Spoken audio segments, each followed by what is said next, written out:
Bueno, he estado predicando en el libro de Números ahora, y voy a continuar en el libro de Números. ¿Se acuerdan que el jueves pasado hablé del capítulo 16 de Números, sí o no? ¿Sí o no? ¿Sí? ¿Tú sí viniste, Silvia, el jueves pasado? Ok. El jueves pasado hablé de la rebelión de Coré. ¿Sí se acuerdan cómo sucedió todo eso? ¿O no? Primero hablamos de la rebelión de María y Aarón contra Moisés, ¿verdad? ¿Se acuerdan? Que dijeron, no estamos de acuerdo, porque además tienes una mujer que es negra y todo ese rollo, ¿no? Y hubo problemas. Y después se ponen a cuentas, todo eso cuando le cae una lepra a María por andar poniéndose en contra de la voluntad de Dios, ¿verdad? Y después de eso, ya que están una vez más sirviendo e integrados, ahora viene Coré y le dice que pues que no, que ellos no son los únicos que habla Dios a través de ellos, que ellos también pueden ejercer sacerdocio, y junta 250 personas y van por sus incensarios. ¿Sí se acuerdan de eso? Y Jehová los quema a todos, ¿verdad? Con todo incensarios. Y de ahí, ¿qué hace? Pues hacen con la lámina de los incensarios, recubren parte de los muebles que están en el lugar santo, como recordatorio de la rebelión. Y al otro día, después de que murieron los 250, vienen los otros varones a reclamarle a Moisés y a Aarón, a decirle, todo eso es causa de ustedes dos. Y sigue la pelea ahí, y total que se abre la tierra y se traga a cientos de personas también, y así termina la historia, ¿verdad?, de la rebelión de Coré. Pero pensaríamos que con eso ya entenderían que el sacerdocio le correspondía a Aarón y que el pueblo pues tenía que tomar su lugar, cada uno asignado por Dios. Pero vamos a ver lo que dice la continuación en el capítulo 17, ¿ok? Entonces vimos la rebelión de Coré, que tuvo grandes consecuencias, y en este siguiente capítulo va a continuar el mismo tema, y esta será la confirmación definitiva de la elección de Dios para el sacerdocio. Entonces vamos al libro de Números, acompáñenme al capítulo 17.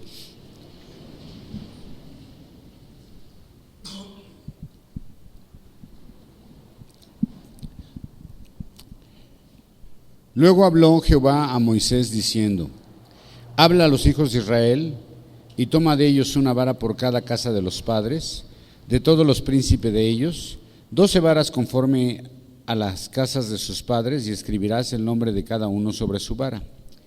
Y escribirás el nombre de Aarón sobre la vara de Leví, porque cada jefe de familia de sus padres tendrá una vara.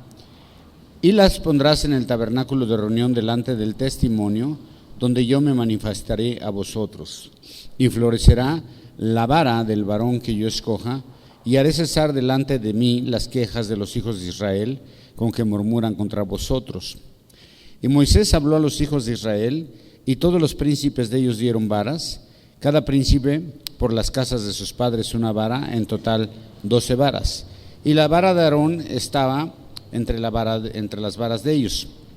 Moisés puso las varas delante de Jehová en el tabernáculo del testimonio, y aconteció que al día siguiente vino Moisés al tabernáculo del testimonio, y aquí la vara de Aarón de la casa de Leví había reverdecido y echado flores y arrojado renuevos y producido almendras.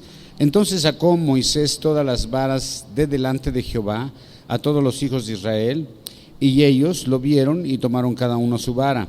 Y Jehová dijo a Moisés, vuelve la vara de Aarón delante del testimonio, para que se guarde por señal a los hijos rebeldes, y hará cesar sus quejas delante de mí, para que no mueran.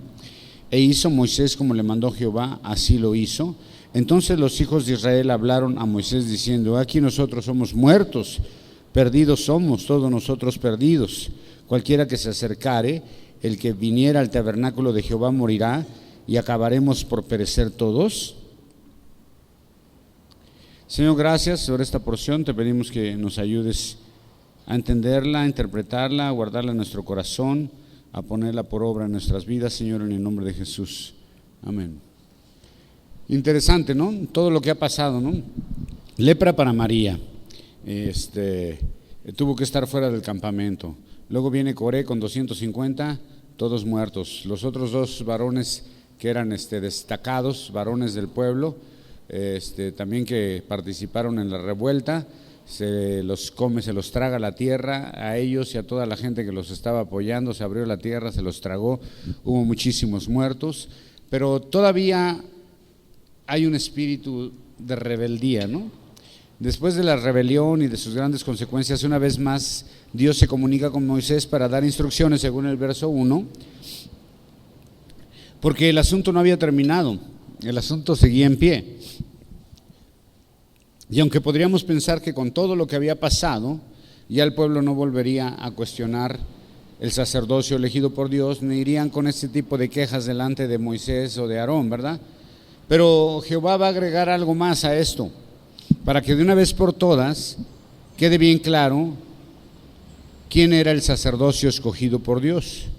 Y todo esto viene después de todos los ataques, las murmuraciones, las quejas del pueblo, la incredulidad del pueblo de Israel, y Dios quiere ya terminar con estas cosas dentro del pueblo. Lo triste es que el pueblo de Israel, aún con todas estas cosas, siguió en la misma, ¿no?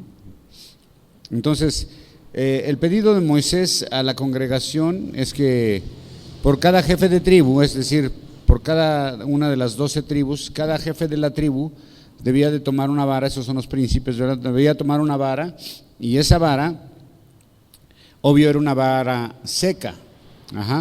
12 tribus, 12 varas, y Moisés debía hacer algo con esas varas, y en la tribu de Leví debía escribir el nombre de Aarón. Entonces Moisés debía escribir el nombre de cada uno, de cada tribu que le entregaba, su nombre, ¿verdad? Así que todos tenían que ir a buscar vara, a buscar una vara, o la vara que ya tenían algunos, porque muchas tenían una vara porque era ayuda para caminar en el desierto. Y Moisés tiene que grabar los nombres en cada uno. Bueno, esto implicaba trabajo para todos, y todo tenía que ver con establecer de una vez por todas la voluntad de Dios y evitar más muertes a causa de rebelión. Así que yo me imagino a muchos de estos todavía con rebeldía en su corazón y con un espíritu de seguir buscando liderazgo, porque ¿qué tipo de vara llevarían? O sea, imagínate, ¿no? Ya sale el pedido de Moisés y le dice, cada quien va a traer una vara que representa a su tribu, ¿no? Y yo creo que ellos debían haber dicho que ya era suficiente, y podrían haber dicho, ¿sabes qué? Ya no vamos a buscar varas, ya con todo lo que ha pasado, ya vimos cuánta gente ha muerto a causa de la murmuración y de la rebelión, ya vimos cómo consumió el fuego a esos 250 personas, se abrió la tierra y se tragó las tiendas y todo ese, ya, o sea, no necesitas confirmar nada, ya, estamos de acuerdo, ¿no?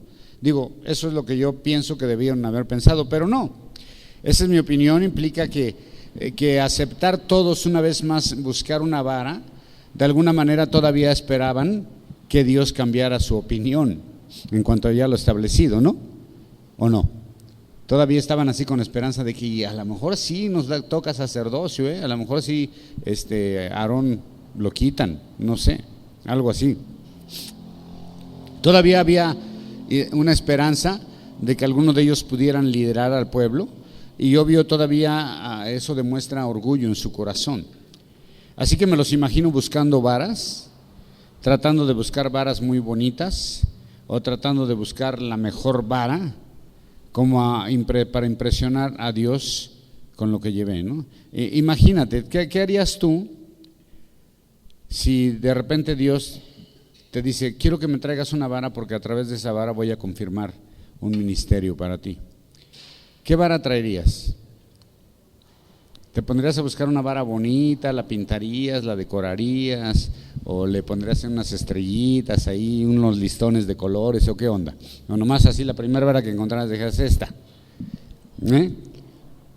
Estas varas, según el versículo 4, iban a estar delante del arca del testimonio, en la presencia de Dios, y era algo muy simbólico, porque toda la congregación realmente estaban siempre en la presencia de Dios. ¿Se acuerdan que estaba la nube arriba del tabernáculo? Eso era la presencia de Dios, pero tal vez para ellos era como una esperanza de poder ganar liderazgo, el favor de Dios, y pensarían que podrían cambiar la voluntad de Dios. Muchos pensamos que podemos cambiar la voluntad de Dios. muchos nos gustaría que Dios hiciera con nosotros las cosas como nosotros queremos, pero Dios siempre hace las cosas a su manera. Por más que nos afanemos, Dios siempre va a hacer las cosas a su manera. Así que yo me imagino a todos estos muy afanados buscando la mejor vara para impresionar a Dios, ¿no? Y como te digo, piensa, ¿qué harías si Dios te pidiera una vara para establecer posiciones de liderazgo en el pueblo? O sea, si ahorita Dios dijera, por cada familia quiero que traigan una vara y la vara que yo escoja, ese va a ser el que tome el liderazgo, pues muchos empezaríamos a traer varas bonitas, ¿no? Y esto demuestra y vemos cómo buscamos nuestra propia gloria y no la gloria de Dios. Todavía ellos tenían esperanza de que Dios cambiara el liderazgo, ¿ves? ¿No hubiera sido más fácil decir, sabes qué, ya muere, o sea, ya no hay necesidad de hacer nada de eso, ya entendimos que Aarón es quien tiene el sacerdocio y que nosotros pues tenemos posiciones diferentes dentro de eso, ¿no?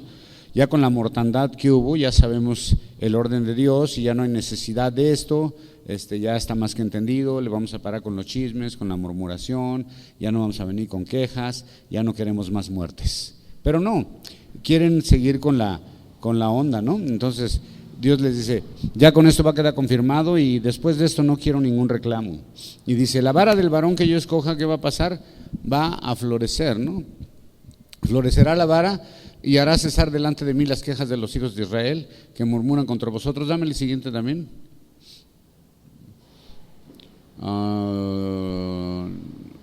Bueno, hasta ahí. Ok, entonces dice que la vara va a florecer. El punto era que una de todas esas, de las 12 varas, iba a experimentar un cambio único. Y eso confirmaría la elección de Dios. Y esto debería acabar con la murmuración. Y el punto de acabar con todo eso era ¿por qué? Porque Dios ya no quería seguir castigando al pueblo. ¿Okay? Pero a veces nos gusta tanto la rebeldía, aunque estamos sintiendo que Dios está apretando las tuercas cada vez más, nosotros queremos seguir en rebeldía, ¿no? Y Dios dice, ¿todavía no tienes? Ahí te va un poquito más y queremos más. Y esto iba a confirmar y Dios quería acabar con esto porque no quería hacer más daño. Me pregunto por qué Dios les quería dar una prueba más de su elección. O sea, ¿por qué Dios les permite todavía eso y les dice, les voy a dar una prueba más de mi elección? ¿Por qué simplemente no habló así y les dijo, ¿saben qué?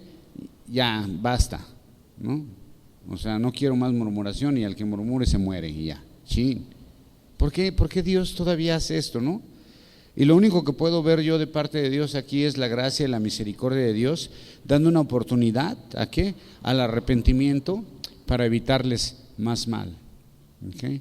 Y Dios así es en su gracia y misericordia, aunque estamos en rebeldía, en desobediencia, todavía nos da la oportunidad de confirmarnos que estamos mal porque quiere evitar que sigamos sufriendo dentro de nuestra rebeldía, ¿ves?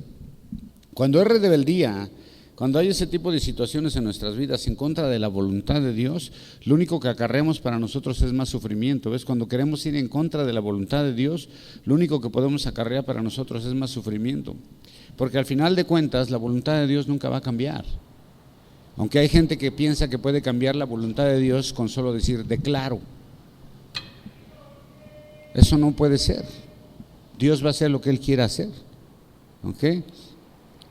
Dios quiere escuchar nuestras oraciones, nuestras opiniones, pero cuando nuestras oraciones y opiniones estén en la voluntad de Dios, es decir, cuando dice todo lo que pidas en el nombre de Jesús, no quiere decir que es una fórmula mágica y que todo lo que diga, en el nombre de Jesús quiero un carro. No, ¿ves? En el nombre de Jesús quiero una casa, no. Pedir en el nombre de Jesús implica en el sentir de Jesús, ¿no? En el pensamiento de Jesús, en la voluntad de Dios. Y Dios no desea que estemos pidiendo solamente cosas materiales o que estemos pidiendo gloria para nosotros. Dios desea que nuestras peticiones sean conforme a su corazón. Dios desea que nosotros podamos dolernos por las mismas cosas que se duele Él y que nuestras oraciones pidamos a Dios provisión para poder hacer la obra de Dios, no para comprarnos cosas. Algunos nos enseñan que la oración es para pedirle a Dios prosperidad para comprarnos más cosas y tener una vida más cómoda, no, ¿ok? La prosperidad que deseamos es para prosperar en la obra de Dios. Bueno, en el verso 6, Moisés repite las instrucciones al pueblo y todos están de acuerdo.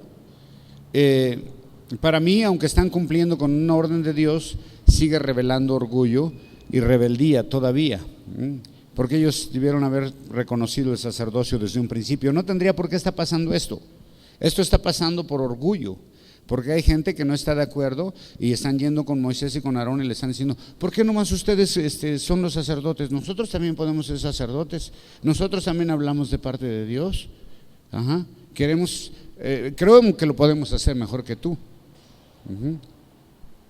Y todo eso está pasando a causa de que hubo un varón, Coré, y 250 más que se le unieron, que pensaban que podían establecer un sacerdocio diferente al que Dios había establecido. Qué tontos, ¿ves? Y luego Moisés, una vez que ellos se van y traen las varas, pues Moisés tiene que hacer una chamba, ¿no? Que es poner los nombres de cada tribu en cada vara. Pone las varas en la presencia de Dios. Y yo sé que Moisés y Aarón estaban seguros lo que iba a pasar. No creo que hubiera ninguna duda en Aarón ni en Moisés de que la vara que iba a reverdecer era la de Aarón. Todo esto era nada más a consecuencia de la rebeldía del pueblo. Era para que, como de una vez decirles: a ver, son bien necios, ¿verdad? O sea, quieren señales, quieren ver una señal maravillosa para que ya por fin entiendan. Ok, ahí les va. Okay. Y Aarón sabe dónde está. De hecho, en el capítulo anterior, si no es por Aarón, la mortandad hubiera seguido. ¿Se acuerdan lo que tuvo que hacer, verdad? Cuando empezó a caer la gente muerta, cuando les cayó una plaga y empezaron a caer muertos, ¿qué tuvo que hacer Aarón? Correr con su incensario, meterse en medio de la gente e interceder por ellos. Pero si no hace eso que Moisés le dijo que hiciera, que recibió obviamente de Dios, hubieran seguido muriendo. ¿Ves? Entonces Aarón sabía perfectamente bien que Dios lo había establecido como el sumo sacerdote, y Moisés sabía también quién era él. Él era el líder de toda la congregación de Israel. Él era el que hablaba por Dios, y estoy seguro que ellos no tenían ninguna duda de esto. Y cuando viene el verso 8, pero por el otro lado me imagino que las otras 11 varas, cuando dejaron sus varas ahí, seguramente se fueron a sus casas y oraron a Dios diciendo: Señor, escógeme a mí. ¿Ves? Y tal vez ni durmieron toda la noche pensando que Dios los podía escoger, cuando Dios ya tomado una decisión desde mucho antes de quién iba a representar el sacerdocio. Entonces, había reverdecido, según el verso 8, al otro día inmediatamente había reverdecido, y esto es algo imposible. Eso es un milagro. O sea, vete y agarra una vara de ahí de las que están tiradas, que ya no están, que están secas totalmente, que usas como bordón en el desierto. Es una vara seca. Es imposible que reverdezca, que dé frutos, que dé flores. Pero esta, de repente, lo que es imposible para todos, están esperando algo, un milagro ellos, ver una señal milagrosa, pero lo que es imposible para ellos es posible para Dios. Hay muchas cosas que nosotros en nuestra mente natural vemos como algo imposible, pero para Dios no hay nada imposible, siempre y cuando esté dentro de su voluntad. ¿Okay? De todas las varas solo una reverdeció, y no solo eso, sino que dio un paso más, echó flores, y no solo eso, sino que presentó frutos. Todo en el mismo tiempo. Por lo general, primero la vara tiene que agarrar madurez, ¿verdad? Ponerse verde, llegar a madurar, y después ya comienzan a salir las flores, y después de las flores que vienen, los frutos. Pero aquí todo salió junto. La vara revivió, echó flores, y no solo eso, sino que se presenta frutos. ¿Y cuál era el fruto que presentó? Almendras. Una vara muerta revivía y daba frutos. Me encanta todo esto. Después de esto, Moisés, sin ninguna sorpresa, obviamente, ni Aarón, porque ya sabían lo que iba a pasar, Dios estaba confirmando su llamado. Entonces saca todas las varas delante del pueblo. Imagínate cuando el pueblo ve las 12 varas y ve que una trae frutos y flores, y todos han de haber pensado, es la mía. ¿Qué tal, no? Y cuando empieza los nombres, ¿verdad? A decir cada tribu, no dio nada, paz. Esta no le pasó nada. A ver, Benjamín, nada, boom. Judá, paz, ninguno. Hasta que llega la de Leví y dice, esta es. ¿Qué nombre dice? Leví, Aarón. Chin. O sea, todo eso, Dios tuvo que hacer todo eso para que ellos pudieran sacar de su corazón su rebeldía y su orgullo. Fíjate, ¿cómo crees que se habrán quedado cuando ven una vez más esa confirmación de parte de Dios? Bueno, pues aquí dice lo que pasó. Todos vieron sus varas, pero solamente una volvió a la vida. Y luego Dios le dice a Moisés, ok, ya entrégale sus varas a aquellos que se las lleven, y la vara de Aarón regrésala al testimonio. Ajá, ¿para qué?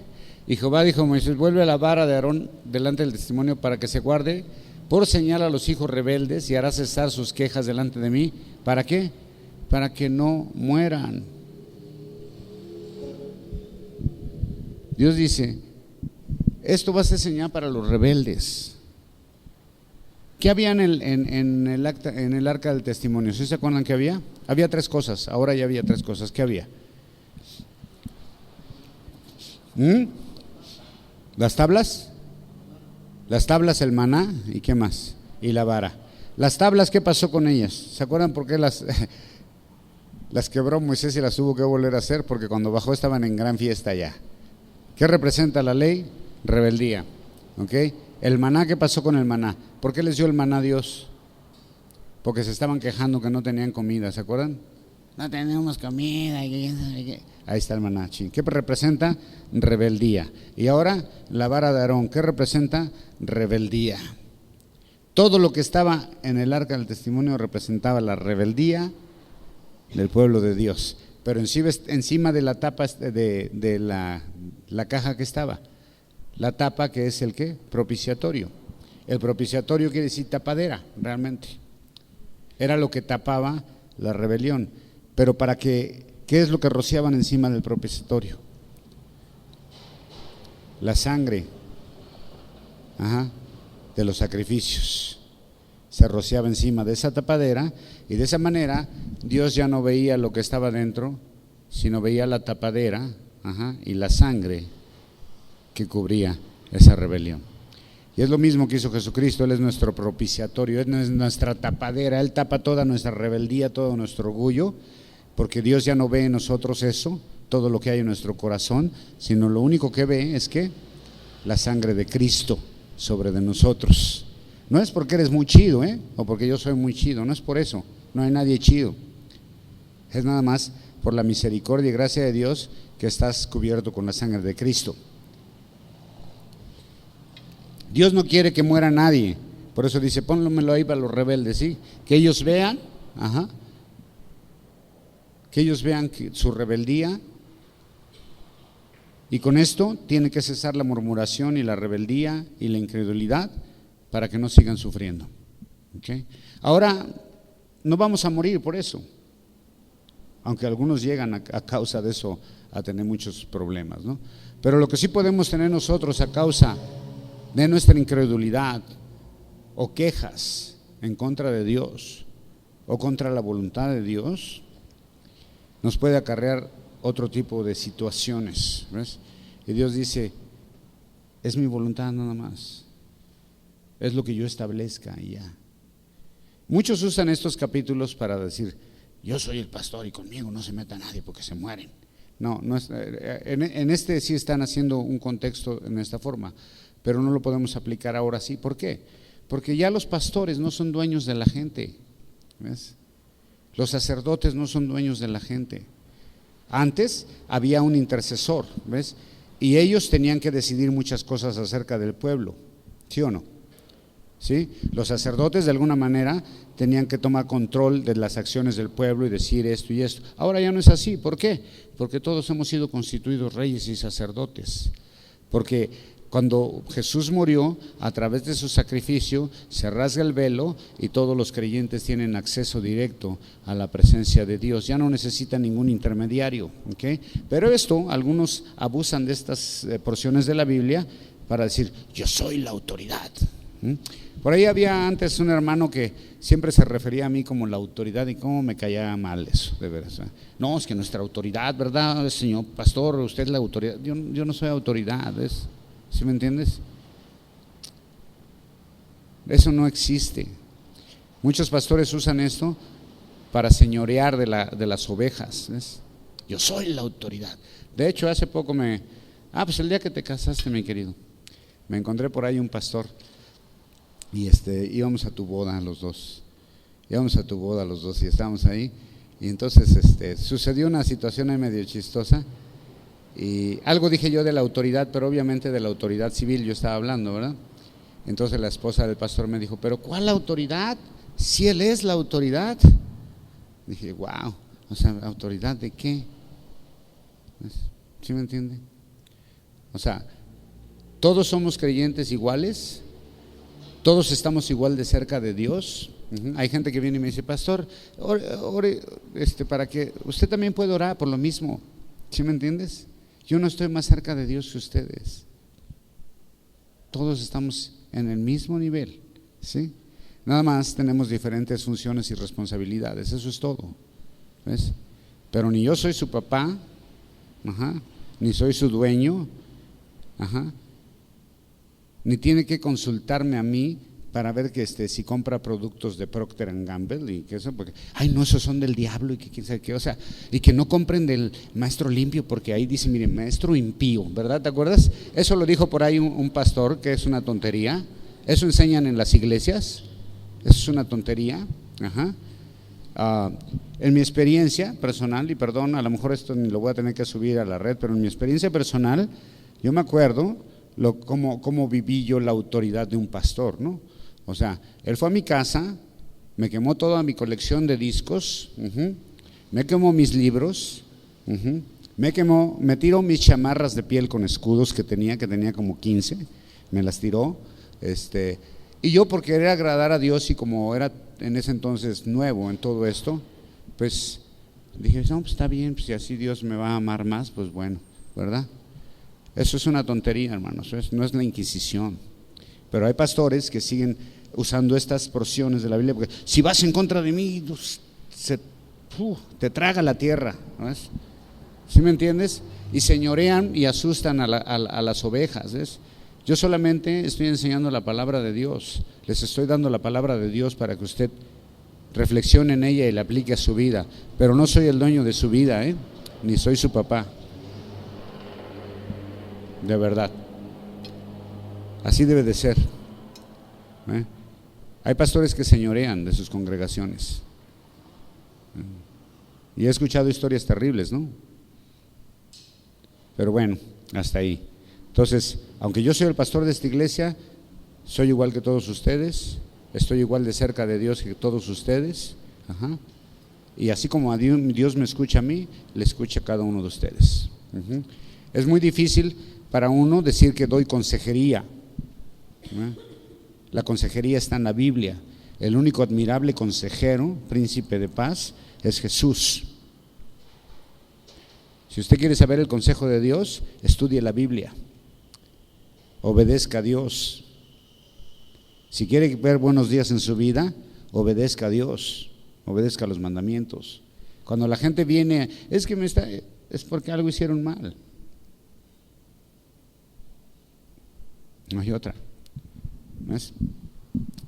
Entonces, una vez confirmada la elección, Dios vuelve la vara de Aarón y regresa a la presencia de Dios para siempre, y con esto debía de acabar ya la murmuración, ¿ok? Todo esto a causa de los hijos rebeldes, y que era el punto, que ya no lo fueran más porque se iban a morir. Y cuando se enteran de todo lo que pasó y ven todo lo acontecido y empiezan a hacer memoria de todo lo que ha pasado, ¿cuál es su reacción de ellos? Cuando fueron a buscar su varita y llevaron los incensarios y le fueron a reclamar ahí a Aarón, y no, que. Ahora que cuando ven todo eso, ¿cuál es su reacción? Dice, somos muertos. estamos perdidos. Dice, ¿quién de nosotros se va a poder acercar ahí si la vara que reverdeció es del varón que nosotros estamos atacando y juzgando? ¿Ves? Y él es el elegido de Dios para liderear y ser el sacerdote. Dice, ¿ahora quién va a poder acercarse ahí? ¿Nos vamos a morir todos? Le preguntan a Moisés. Al ver el milagro, la confirmación de Dios, a ver quién era el sumo sacerdote, estos comienzan a tener mucho miedo porque saben que han estado cometiendo pecado y piensan que se van a morir a causa de sus murmuraciones, rebeldía. Y aquí comienza, ¿sabes qué comienzan ellos ahí? Cuando empiezan a decir eso, ¿sabes qué está comenzando a hacer en ellos? Está comenzando a venir un arrepentimiento ya, una convicción de su rebeldía y de su orgullo. Y le preguntan a Moisés, ¿nos vamos a morir todos? Moisés les dice, sí, se van a morir. Algún día se van a morir, pero no por esto, de viejitos o de enfermedad, algo así, tal vez. Pero dentro de la gracia y misericordia de Dios, esta señal era una oportunidad para volver al camino y permanecer fieles a la voluntad de Dios. Dios no quería hacer más esto, no quería seguir eliminando a su pueblo amado. Es una oportunidad para que vuelvan al camino, ¿ves? Para que vuelvan a ser fieles. ¿Qué significa todo esto? Bueno, en el contexto, pues lo que acabamos de decir, pero ¿cuál sería la aplicación de todo esto para nosotros? No seas chismoso, no te quejes, no seas rebelde, ve con la voluntad de Dios. Creo que va más allá de eso. Va más allá de eso. Todo esto apunta a Jesús también. Y apunta a Jesús como el sumo sacerdote. ¿Ves? ¿Cómo termina el sacerdocio de Levítico? ¿Ya terminó o no? Todavía hay sacerdotes, no hay templo. Ya ni hay sacrificios. ¿Ves? Me preguntaba yo, ¿cómo comen la Pascua los judíos ahora? ¿Matan un cordero? Pues ¿qué crees que no? No lo hacen porque si lo hicieran sería una ofensa a Dios, porque no hay templo donde sacrificarlo. Por eso el orden de Levítico terminó con la resurrección de Jesús. ¿Ves? El templo fue destruido después por Titus, el romano, ¿verdad? El general romano, en el año 70. Y ya no hay sacrificios. La otra vez estaba platicando con alguien que practica el judaísmo y escuchando a otros judíos también, y yo le pregunté, y en la Pascua que cae este 22 de abril, es el 14 de Nisan, según el calendario judío, es la Pascua de ellos, ¿qué comen? Y me dijo, pues podemos comer pollo, otro tipo de cosas, pero cordero no, porque sería ilegal. Wow. O sea, no hay templo. ¿O si hay templo? En Jerusalén ya no hay. Ok, pues ya me desvié poquito, pero con la resurrección se termina. ¿Y quién se convierte en el sumo sacerdote? ¿Quién? Jesús. La Biblia dice que es nuestro sumo sacerdote, en Hebreos. Él es nuestra autoridad. ¿Quién es la autoridad? ¿Es el pastor Chano Pérez? No. ¿El apóstol Juancho Jiménez? No. ¿Quién es la autoridad? Jesús. ¿Ve? A mí todas esas jerarquías, que va a venir el apóstol, ¿qué es eso?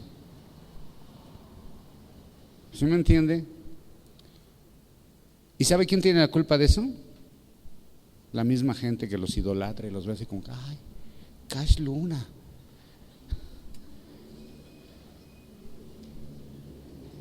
¿Sí me entiende?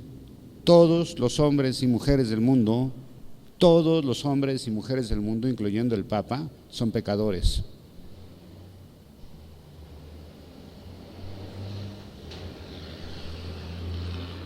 Así es de que el único que puede ser nuestra autoridad es Jesús. Nuestro ejemplo a seguir es Jesús. Y cada creyente que esté bajo el pacto de la gracia, que esté bajo la sangre de Cristo, tiene que acceso directo al sumo sacerdote. No necesitas ningún intermediario. Oh, entonces eso derriba a los confesionarios, que van ahí para que te absuelva los pecados otro pecador. ¿Cómo? Eso no existe. ¿Más? Para que el pastor te perdone, pero primero te tiene que disciplinar.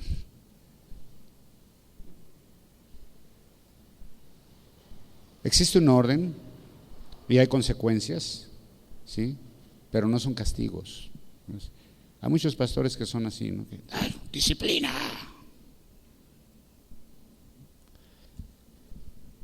La disciplina es importante en la vida, ¿ves? Pero no como castigo, sino como algo que te va a hacer mejor. Él es nuestra autoridad y cada creyente tiene acceso directo. Acompáñame al libro de Mateo para que entendamos bien esto. Capítulo 12, verso 38, 39 y 40.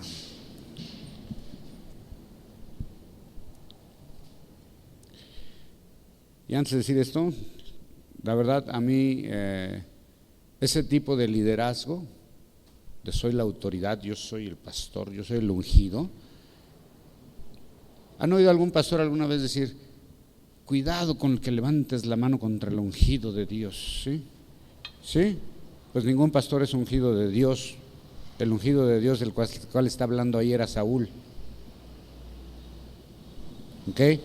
Todos hemos sido ungidos por Dios ya. ¿Sí?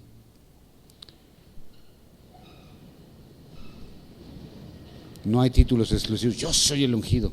¿Cuál? Pues yo también soy pecador. Mateo 12, 38. Entonces respondieron algunos de los escribas y de los fariseos diciendo, Maestro, deseamos ver de ti señal. Y él le respondió, les dijo, generación mala, adúltera, demanda señal, pero la señal no le será dada sino la señal del profeta Jonás, porque como estuvo Jonás en el vientre del gran pez 3 días y 3 noches, así estará el Hijo del Hombre en el corazón de la tierra 3 días y 3 noches. ¿Qué relación tiene? ¿Encuentras algo? Sí. Aquí tenemos gente que está pidiendo señal. El pueblo de Israel estaba pidiendo señal también a Moisés acerca de Aarón. Incrédulos. Estos fariseos estaban rebeldes en cuanto a que Jesús no era el Mesías. Si eres el Mesías, eres el sumo sacerdote de Israel, danos una señal. La congregación también llegó con Moisés diciendo, queremos que nos des una señal que realmente Aarón es el sumo sacerdote. Y Jesús le dice, la única señal que les voy a dar es las de Jonás, hablando de su muerte y resurrección de 3 días. Y esto debería dejar en claro quién era Jesús. Es decir, Jesús dice, la única señal que les voy a dar de que yo soy el Mesías, el sumo sacerdote, es que voy a estar muerto y voy a revivir. Y con esto, cuando los fariseos y todos los líderes religiosos se dieron cuenta, toda la congregación de Israel, el pueblo de Israel se dio cuenta que Jesús resucitó, no debía caber ninguna duda acerca de quién era Jesús. Debieron haber dicho, Él es el Mesías, el sumo sacerdote. Pero no, siguieron en rebeldía, muchos creyeron en Él, otros dijeron no, tanto que lo crucificaron, ¿no? Y aún después de resucitado inventaron el cuento de que se habían robado el cuerpo y todo ese rollo, ¿no? Así que tenemos una vara que reverdeció, floreció y dio fruto, habiendo estado muerta. Y todo para confirmar el sacerdocio de Aarón. Y tenemos a Jesús, quien resucitó de la muerte, se levantó, floreció y dio fruto, igual que la vara de Aarón. ¿Solo para qué? Para confirmar que Él es el Mesías y sumo sacerdote, el Hijo de Dios, la única autoridad sobre la iglesia, sobre cada creyente y el mundo. Desgraciadamente no lo entendieron, como muchos siguen sin entenderlo. Pero la señal y confirmación más grande del sacerdocio de Jesús es la resurrección. Así como la vara confirmó el sacerdocio de Aarón, la resurrección confirma que Jesús es el Mesías, Hijo de Dios, sumo sacerdote de la iglesia. ¿Okay? No es el Papa, no es el apóstol Chano Pérez, ni el pastor de pastores, porque por ahí hay uno que se dice yo soy pastor de pastores acá. Uy, le voy a hacer un monumento aquí a la entrada de Aguascalientes. Zacarías, capítulo 12, verso 10.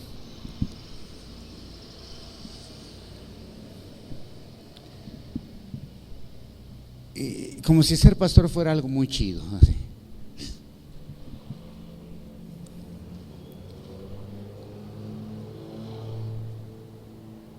Tal vez dijera, no, pues soy físico, matemático, ingeniero nuclear y mecánica cuántica y no sé qué nada. Nada, no se crean. Zacarías 12:10. Es un privilegio servir a Dios en todas las áreas, ¿ok? Pero el único Señor de señores es Jesús.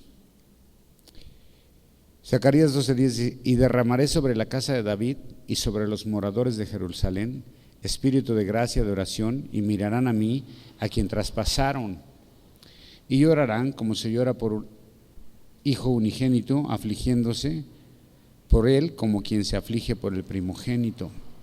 Y aquí está hablando Zacarías del regreso de Jesús y cómo al verlo se van a lamentar cuando lo vean y digan, es el que traspasamos, es el que no creímos, es el que burlamos con rebeldía, con orgullo, pero aún así Dios dice que va a derramar gracia y misericordia. Hay mucha gente que se va a lamentar cuando aparezca Jesús de su rebeldía, de su orgullo y de su incredulidad. Mucha gente cuando llega a la presencia de Dios se va a lamentar, ¿ves? Así que la vara de Aarón es una sombra de Jesús, quien es el sumo sacerdote de todas las naciones, la cabeza de la iglesia, la autoridad en los cielos y en la tierra. Y todavía hay mucha gente que desprecia esa autoridad o, como dije, quienes la usurpan.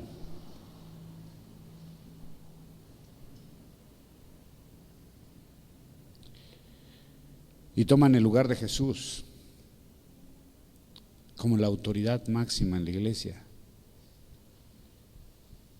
Pero la única autoridad, la única cabeza, el único sumo sacerdote es Jesús, al cual todos los creyentes que estén bajo el pacto de la gracia, es decir, que estén lavados con la sangre de Cristo, tienen acceso directo.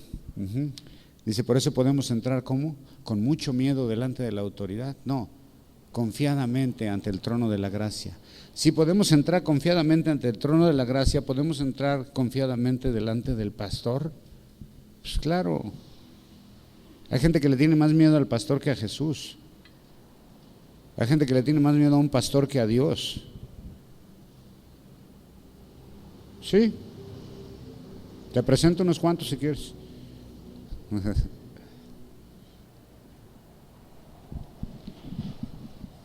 La pregunta, ¿todavía tenemos dudas?